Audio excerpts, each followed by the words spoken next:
kibuloy gikan to sa asat dapita, gikan sa langit. Kibuloy gikan sa langit.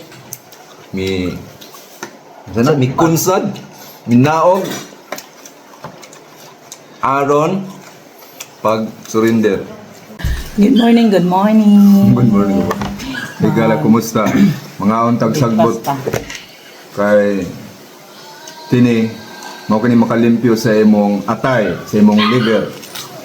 So, likayan ninyo ang pagkaon sa mga pagkaon nga daghan og asukar. Daghan og sugar. Aron malimpyo imong kidney kay ang kanang asukar, kanang sugar mao kana ay usa sa mga hinungdan nganong ang atong liver masakit. Dili lang kay ang kanang pag-inom og alak or mga alcohol ang makahatag og kadaot sa imong liver. Dili lang kanang mga bino o uban pa nga kasagaran ang atong mga kaigsuonan hilig og mga alcohol na makadaot sa liver. Kana pong pagkaon og too much sugar foods mo kanay makadaot sa atong atay. Matod pa ni Dr. Wakwak. So, batasan na kanunay ang pagkaon, mga sagbot. Sagbot, baga ng kabaw, sagbot kami kinaon. Mamadaot ng kabaw, nindot mag-atay ang kabaw. Kay ang kanang atay, dako ka nag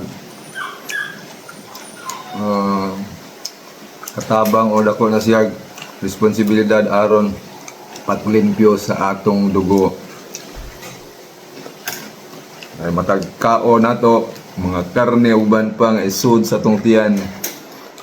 Limpyohon kana sa atay aron ang mga dugo nga maglatay sa imong kaugatan. Limpyo ug ang hangin o oxygen nga pagdadon sa dugo ngadto sa imong kasing-kasing limpyo.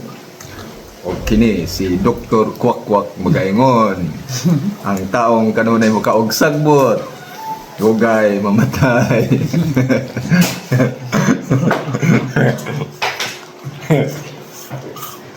Kani si Yaika ako ning pagkaon og sagbot eh.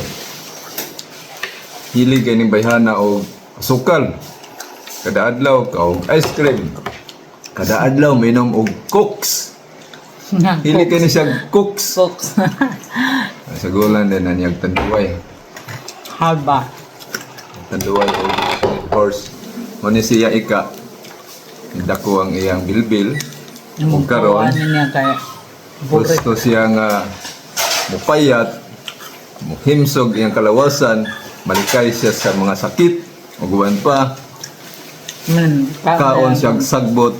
Kaon na mong ingon nani. Para. Si Kuya Jan Robert. Bagong mata si Kuya. Kuya Jan Robert. Ay, good morning ba? Good morning.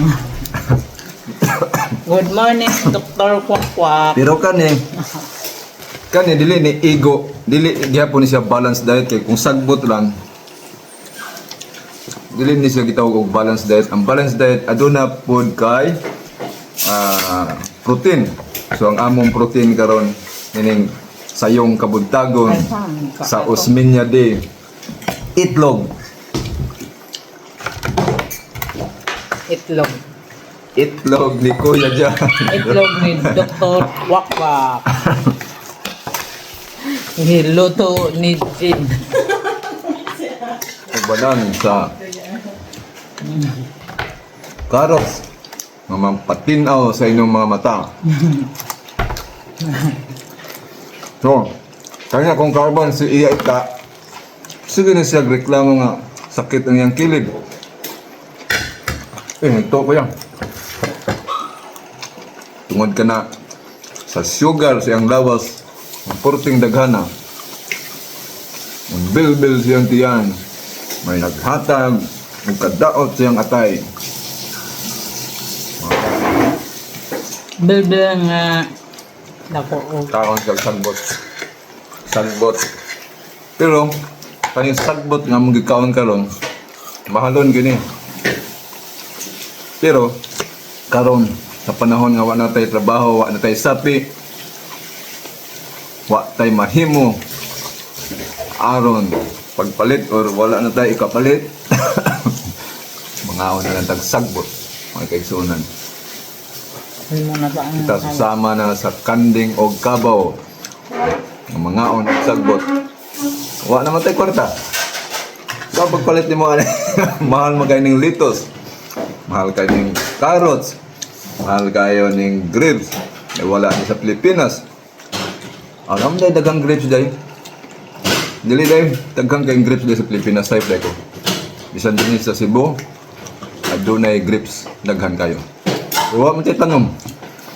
Natay gamang yuta, pero wa man ta katanom. Kaning pipino. Barato rin yung pipino. Pero Mahamali ka, Japanese na kalimpyo gyapon pipino. niya ang pipino sa imong tinay. Nga, inuman og turmeric. Kani turmeric naggikan sa kangag. Ang ginama sa kangag. Ginama ni Yaya Carmen, shout out ni Yaya Carmen, taga-tangak. Shout out. Dili shout out. Shout out. Shout Shout out. Shut up.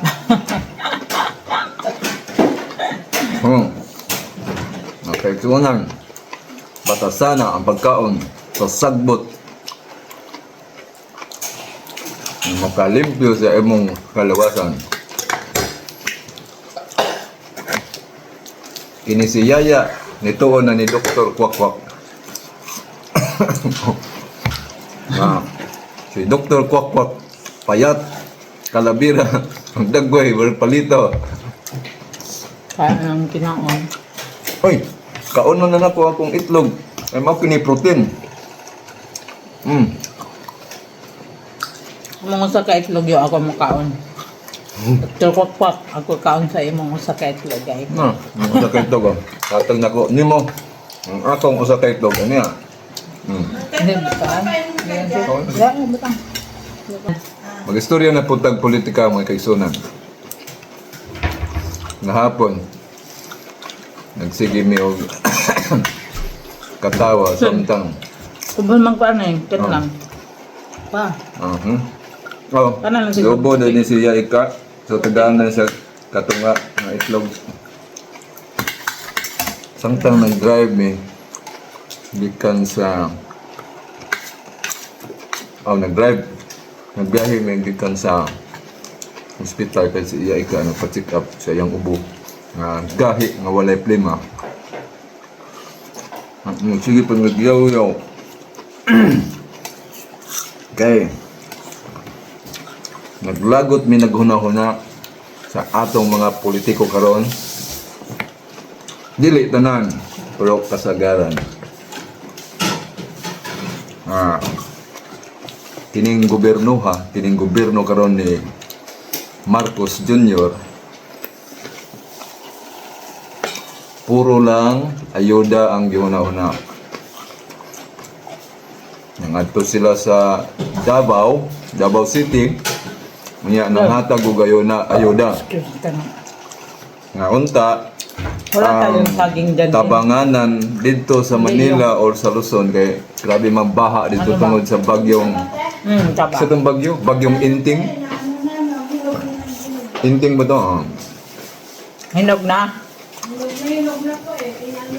Nya. Adto na usab ka Lagyan ng ano yan da, kalang ni comments yung niluto ni Dal na yun. sa akong video nga gipost sa TikTok.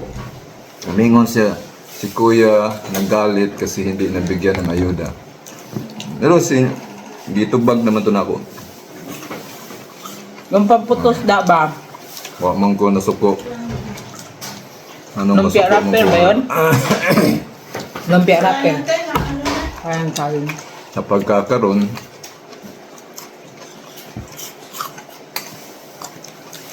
pobre, no, ano ni? Tinuod nga pobre ni pero sa pagkakaroon, wa man may nanginahanglan na ng ayuda sa gobyerno. Ipanghatag na sa katong mga mas unsa na nanginahanglan.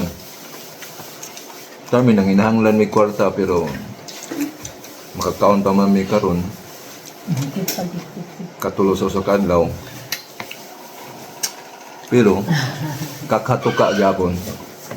Dili ta kakaon kung di ta mo trabaho. Mukakata aron ta makatuka. Balik ta sa itong ayuda. Talaga. Connect siya. Kasi itong gobyerno nito, yung Bongbong Marcos, puro na lang ayuda ang iniisip nila. Dapat this should create Dapat ay na mo pagpadala sa mga program kambalos nga mga kuan. project that should benefit the majority of their Filipino people. Dili lay ka ng ayuda-ayuda. Mahimo man ng tapulan ang mga tao ng ayuda. Pagbuhat mo programa nga konkreto na makakreate og trabaho para sa tanan.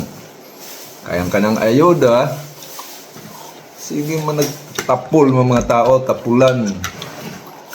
Sige lang hulat anang ayuda. Mamimigay ako ng Hulat anang ayuda. Bye. Inyong gitudloan ang mga tao pag tinapol. Uy, gobyerno. Inyong gitudloan ang mga tao aron matapulan. 5 kilos na. Sige mo panghatag ng ayuda. Lalo na sa Davao. Walay baha, walay bagyo. Ano ang taga ayuda?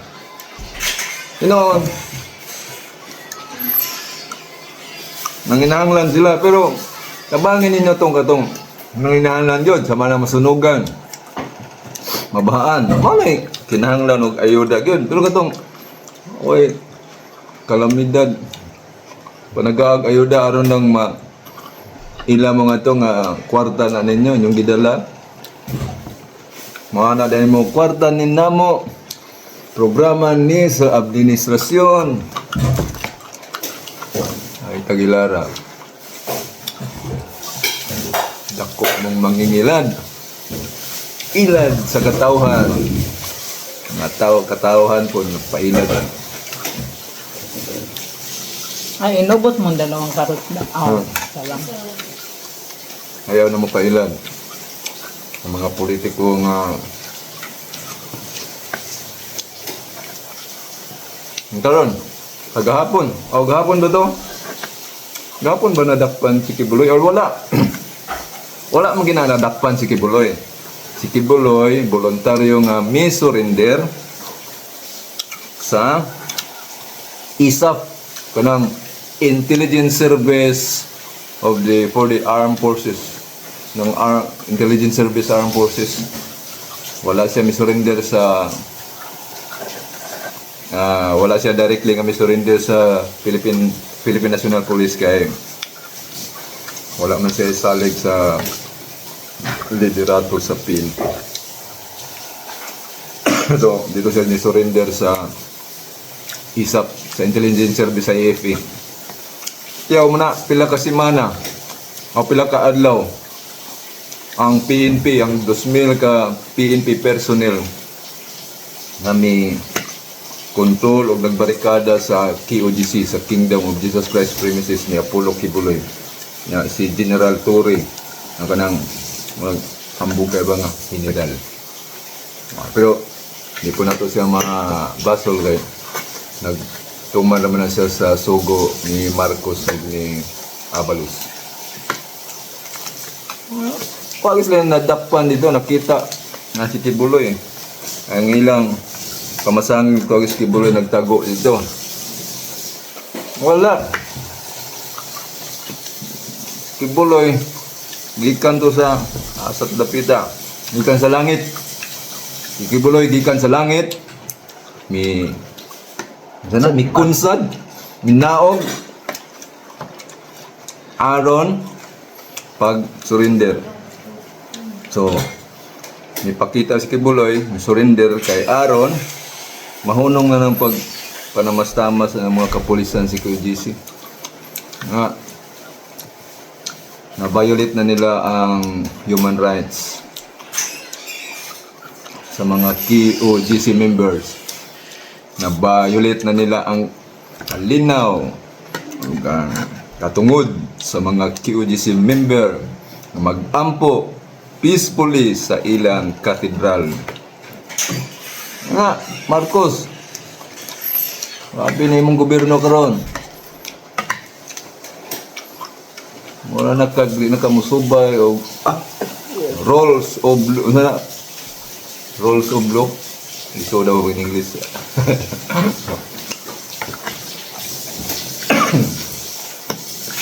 Nga. Dakpan si Kibuloy karon. Di surrender na. O karon, si Kibuloy, bilabol man siguro na ang iyang kaso. Pwede na siya mapiyansa. Ambot, bilabol ba na? Parang human trafficking. Human trafficking and child abuse. Ay, naman po na siya kaso sa US.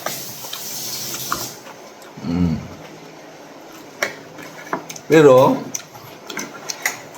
kining tanan, anong gibuhat, gina si gobyerno, anong nangusugid si Bongbong Marcos, anong madakpan si Kibuloy kay, aron po, kay, diyan, mawagtang si Duterte. Ay, dili man gid si Kibuloy, ang ilalang tumong. Kung dili si Duterte po. Kaya, usa mong nakasangkapan si Kibuloy, nga aron magsabwag og informasyon sa katawhan sa mga reporter na Duterte kay nagunay daghang radio stations o TV station si Kibuloy. So ilagin ng dakman si Kibuloy ilang wagtangon ng isiminay aron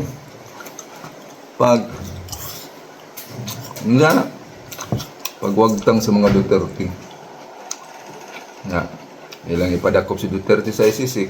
Mamo na yung plano nila kaning gobyerno ni Marcos, uban na ng mga left-leaning lawmakers. Gusto nila wagtangon sa libro sa kasaysayan si PRRD. Oh, maura to mga kaigsunan. Oh, kanunay magaingon kanang pulong nga kanunay isulti ni Robin Canoy akong sundugon. Ang lungsod nga nasayod ay makahatag og kusog sa demokrasya. Panang lungsod nga mapasagaron may makapukan sa atong kagawasan. Daghang salamat. Happy holiday Osmeña Day Cebu. Bye-bye you. Bye-bye.